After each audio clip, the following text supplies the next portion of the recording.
आज है मई की 15 तारीख और मैं करने वाला हूं अपनी सॉइल की प्रिपेयरिंग। अक्सर मैं कहता हूं ना कि सॉइल की प्रिपेयरिंग के दौरान जो आपने खादें डाल दी वो आपके आने वाले पौधों के लिए बहुत अच्छी साबित हो सकती हैं। यहां पर मैं अपनी ऑडियंस को दो हिस्सों में तकसीम करने वाला हूं।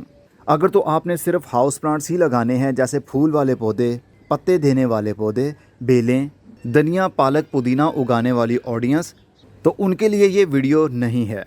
ये सॉइल प्रिपेयरिंग सब्ज़ी उगाने वाले यूज़र्स के लिए है, जो लोग गमलों के अंदर कामयाबी के साथ सब्जियां उगाना चाहते हैं और उनको बार बार नई नई खादें देने की ज़रूरत ना पड़े। जब छोटा सा पौधा खाना लेने लगेगा तो फिर जब वो बड़ा होगा तो उसके अंदर विल पावर होगी और फ्रूटिंग अच्छी होगी। अगर आप अपने नॉलेज को बढ़ाने के लिए ये वीडियो देखना चाहते हैं तो मर्ज़ी आपकी है। तो मेरी तरह के लोग जिन्होंने सब्जियां भी उगानी हैं और जिन्होंने हाउस प्लांट्स भी लगाने हैं, उन सभी के लिए ये सॉइल बेहतरीन साबित होगी। देखिए, टमाटर का सीज़न चला गया, गमलों को मैंने खाली कर लिया। अभी मेरे पास 22 ऐसे गमले हैं जो दूसरे टेरेस पर पड़े हुए हैं, जिनके अंदर टमाटर के पौधे लगे हुए थे। अब उनका सीज़न चला गया है, गमलों में कोई पौधा नहीं है, उनकी भी सॉइल प्रिपेयरिंग ऐसे ही मैंने करनी है जैसा कि अभी मैं करके आपको बताने वाला हूँ। ये लाइट वेट मीडियम है जिसके अंदर मिट्टी का एक ज़र्रा भी नहीं है।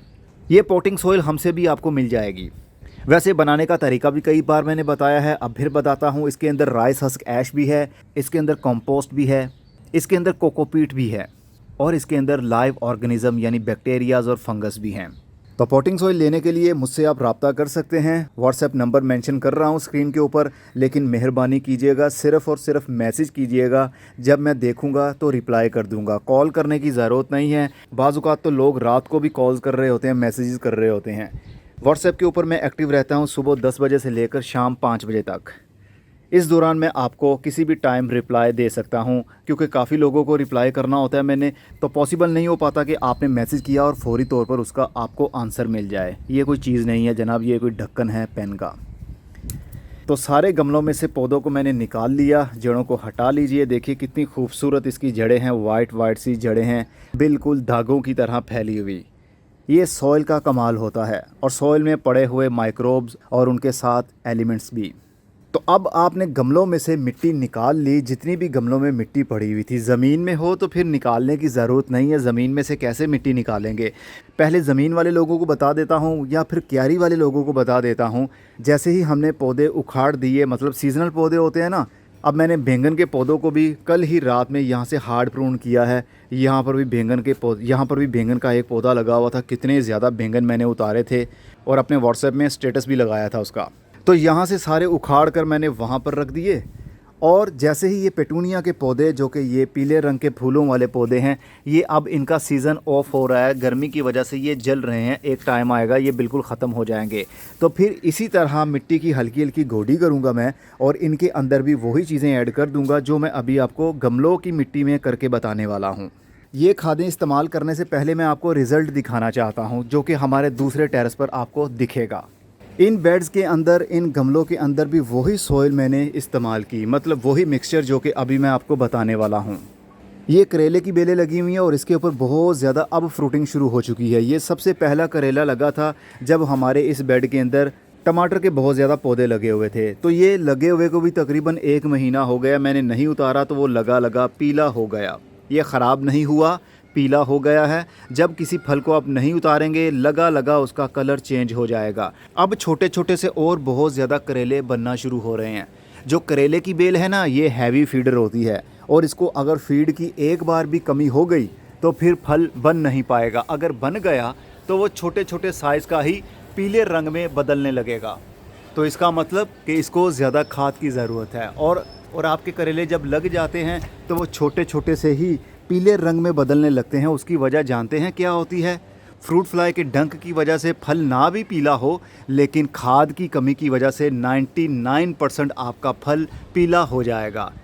क्योंकि करेला एक ऐसी सब्ज़ी है, ऐसी बेल है जो हैवी फीडर है, ज़्यादा खाना पसंद करती है। अगर खाने में एक बार भी कमी आ गई तो फिर आपका पौधा, उसके ऊपर लगे हुए छोटे छोटे से बनते हुए करेले ख़राब होने लगेंगे, पीले होने लगेंगे। फिर आप सोचेंगे किन कीड़ों का हमला हो गया।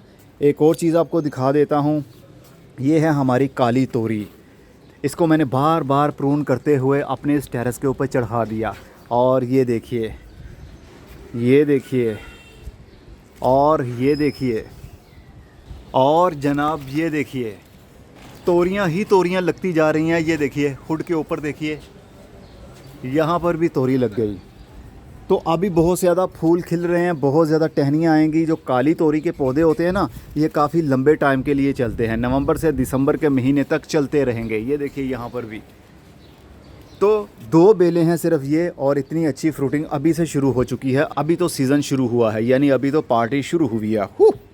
तो इस मिट्टी के अंदर वही सारे एलिमेंट्स हैं जो मैं अभी आपको बताने वाला हूँ। ज़रा गौर से देखिएगा, ये मिर्च के पौधे देखिए, गुच्छों की सूरत में मिर्चें लटकी हुई हैं। इसमें से मैंने निकाल ली थी और इसमें से भी मैंने उतार ली थी। इस वाली में अभी भी लगी हुई हैं बहुत ज़्यादा मिर्चें, जो कि केन चिल्ली के नाम से हैं। काफ़ी तीखी मिर्चें होती हैं। तो यहाँ पर ये मिर्चों से भरे हुए पौधे हैं। चलिए, ये वो खाली गमले पड़े हुए हैं जिनको मैंने अभी प्रिपेयर करना है, इनकी मिट्टी को निकाल कर। तो अब चलता हूँ दूसरे टेरेस पर और बताता हूँ क्या करना है आपने। ये वीडियो 15 तारीख को अपलोड होगी या 16 तारीख को अपलोड होगी, अभी जानता नहीं हूँ, क्योंकि टाइम नहीं मिल पाता ना, तो इसलिए शूट पहले कर लेता हूँ, एडिटिंग बाद में होती है। तो आपने सारी मिट्टी निकाल ली गमलों में से बाहर। अगर बहुत ज़्यादा गीली मिट्टी है तो उसको थोड़ा सूखने दें। जब वो इतनी सूख जाए कि मिट्टी को मुट्ठी में बंद करने के बाद मुट्ठी खोलेंगे तो आराम से वो मिट्टी अलग हो सके, तो इस मिट्टी के अंदर आपने मिक्सिंग करनी है जो मैं बताने वाला हूँ। आपने 3 हिस्से ये वाली मिट्टी लेनी है। इसके अंदर सिर्फ 1 हिस्सा कोई सी भी कंपोस्ट आपने डालनी है। कंपोस्ट चाहे आपकी शुगर कैन मड कंपोस्ट हो, वर्मी कंपोस्ट हो, या फिर आपके किचन वेस्ट से बनी हुई कंपोस्ट, कोई सी भी कंपोस्ट, इवन के गाय का गोबर भी हो, 1 हिस्सा वो इस्तेमाल करना है आपने। खूब अच्छे से मिक्स करने के बाद ऑर्गेनिक मैटर इसमें बढ़ जाएगा, यानी ऑर्गेनिक कार्बन इसमें आ जाएगा। और उसके बाद सिर्फ 1 टीस्पून आपने कैल्शियम नाइट्रेट का इस्तेमाल करना है। कैल्शियम की कमी की वजह से ही पौधों की, ख़ास तौर पर सब्ज़ी वाले पौधों की जान चली जाती है। कैल्शियम की कमी की वजह से कीड़ों का हमला ज़्यादा होता है, क्योंकि पौधे के सेल वॉल्स काफ़ी कमज़ोर होते हैं कैल्शियम की कमी की वजह से। फ्रूट का छिलका सही बन नहीं पाता, पत्ते की शेप सही से मेंटेन हो नहीं पाती। पत्तों पर कीड़ों का ज़्यादा हमला हो जाए तो पौधा स्ट्रेस में चला जाता है, क्योंकि कैल्शियम की कमी की वजह से हर चीज़ कमज़ोर हो जाती है। मान लीजिए कि पौधे की हड्डियाँ कमज़ोर पड़ जाती हैं। तो 1 टीस्पून आपने 12 इंच की मिट्टी में मिक्स करना है। मैं तो आइडिया से ही मिक्स कर देता हूँ, मैंने कभी मेजरमेंट नहीं की। और उसके साथ हम करेंगे सीवीड का इस्तेमाल। सीवीड ग्रेन्स होते हैं, ये दिखाता हूँ निकाल कर।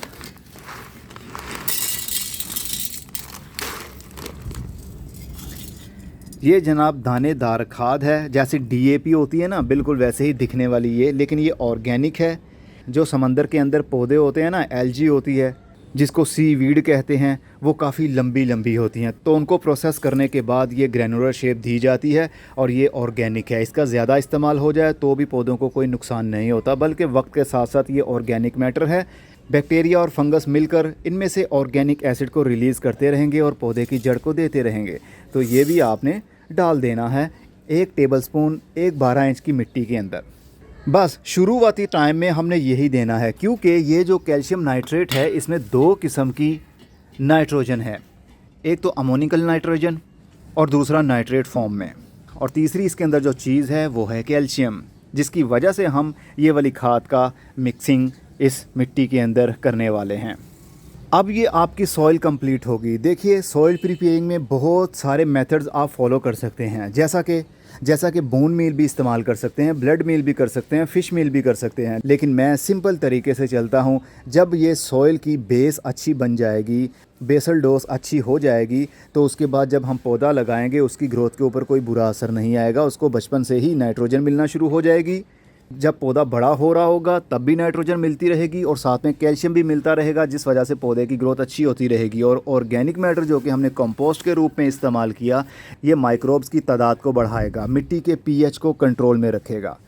और सीवीड के अंदर तो सारे मिनरल्स हैं, यानी समंदर के पानी के अंदर बहुत हैवी मेटल्स होते हैं, बहुत ज़्यादा मिनरल्स होते हैं, यानी हर पत्थर के साथ वो पानी टकराता है और उस पत्थर के अंदर जितने भी मिनरल्स होते हैं वो सारे के सारे पानी में शामिल हो जाते हैं और उससे ये खाद बनी है। बस ये 3 चीज़ें और हमारी बेसल डोज वाली मिट्टी तैयार हो गई। बीज लगाइए, पौधों को ट्रांसप्लांट करें, पौधों को रिपोर्टिंग के टाइम ये मिट्टी भी इस्तेमाल कर सकती है। सिर्फ एक मकसद के लिए आपने ये वाली मिट्टी का मिक्सचर इस्तेमाल नहीं करना, इसमें कलम नहीं लगानी, क्योंकि इसके अंदर नाइट्रोजन भी शामिल हो चुकी है और नाइट्रोजन की वजह से आपकी कलम सूख जाएगी। कलम लगाने के लिए आप सिंपल मिट्टी जैसी भी आपके गमले के अंदर पुरानी भरी हुई है, उसी के अंदर थोड़ी सी कोकोपीट मिक्स कर लीजिए और उसके अंदर आप कलम लगा सकते हैं, या फिर राइस हस्क ऐश यानी काली राख भी इस्तेमाल कर सकते हैं। ऐसी खाद का इस्तेमाल नहीं करना जिसके अंदर नाइट्रोजन होगी या फिर ज़्यादा पोटेशियम या कोई सी भी खाद। अब इसको हमने मिक्स कर लेना है और हमारी ये मिट्टी 3 से 4 दिन के लिए ऐसी ही पड़ी रहेगी। इसके अंदर मॉइस्चर हमने मेंटेन रखना है। 3-4 दिन के बाद ये वाली मिट्टी हमने गमलों के अंदर भर लेनी है और फिर जो भी पौधा या फिर बीज लगाना हुआ, ये मिट्टी उनके लिए बिल्कुल रेडी हो चुकी है। अब इनके अंदर लगे हुए पौधे की ग्रोथ बहुत अच्छी होगी और उसके बाद जैसे पौधा बढ़ने लगे तो आपने फास्फोरस वाली खाद भी इस्तेमाल करना शुरू कर देनी है। उसके लिए NPK 20-20-20 का इस्तेमाल आप कर सकते हैं, जिसके अंदर तीनों चीज़ें बराबर की है, नाइट्रोजन, फास्फोरस और पोटेशियम। हर हफ्ते के बाद इस्तेमाल कर सकते हैं। एक हफ़्ता आपने NPK या फिर मल्टीप्लेक्स का इस्तेमाल कर लिया, उससे अगले हफ्ते आपने कैल्शियम नाइट्रेट का इस्तेमाल करना है, यानी हफ्ते का गैप हर खाद में होना चाहिए। सीवीड ऑर्गेनिक खाद है, कंपोस्ट ऑर्गेनिक खाद है, वो आप कभी भी किसी के साथ भी मिक्स करके दे सकते हैं, इससे कोई नुकसान नहीं होगा आपके पौधे पर। मैंने बहुत सिंपल तरीके से आपको बताने की कोशिश की, उम्मीद है कि आपको समझ लग गई होगी।